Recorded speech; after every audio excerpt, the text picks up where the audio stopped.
विनीत जी भी हमें ज्वाइन कर चुके हैं। यूएस मामलों के जानकार हैं विनीत प्रकाश जी।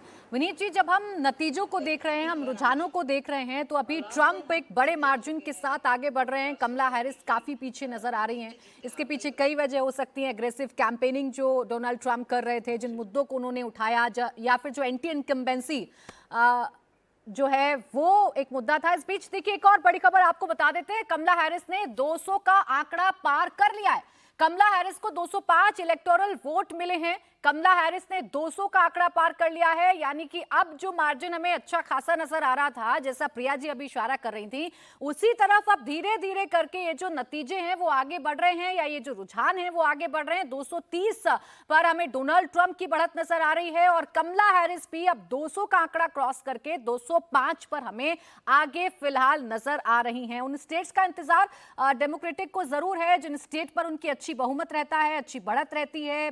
कैलिफोर्निया के नतीजे आएंगे तो डेमोक्रेट्स को ये उम्मीद है कि उनके इस इलेक्टोरल वोट में इजाफा होगा। सबसे ज्यादा सीटों वाले ये राज्य हैं और कैलिफोर्निया की अगर आप बात करेंगे तो डेमोक्रेट्स यहां से जीतते रहे हैं। ऐसे में अभी कमला हैरिस के सामने बहुत सारी गुंजाइश है। अब विनीत जी, यही मेरा आपसे सवाल है, यहां भारत में जब चुनाव होते हैं तो हर पल स्थिति बदलती है।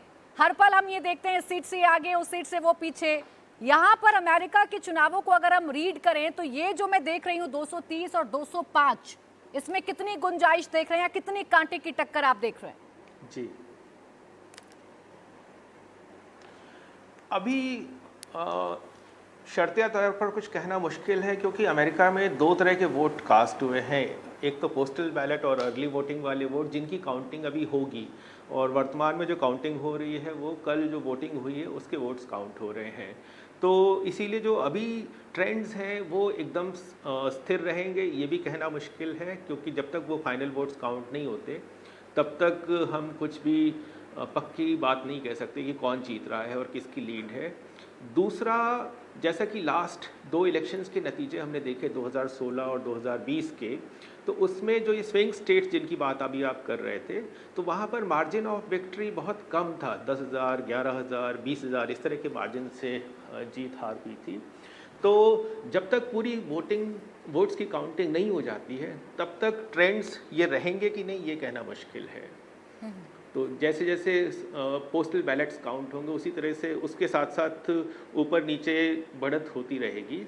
और लास्ट टाइम फाइनल काउंट आते आते 3 से 4 दिन लग गए थे। ठीक है, ये चुनाव कांटे की टक्कर वाला चुनाव है, शुरुआत से कहा जा रहा था। हालांकि ट्रंप ने बिल्कुल कोशिश की कि एक तरफा ये चुनाव हो, ट्रंप की बढ़त बनी रहे, लेकिन कमला हैरिस का इन चुनावों में आ जाना, बाइडेन का पीछे हो जाना, इस चुनाव की दिशा और दशा को इस फैसले ने बदला और अब कांटे की टक्कर देखने को मिल रही है। 230 पर हमें डोनाल्ड ट्रंप और 205 पर कमला हैरिस नजर आ रहे हैं।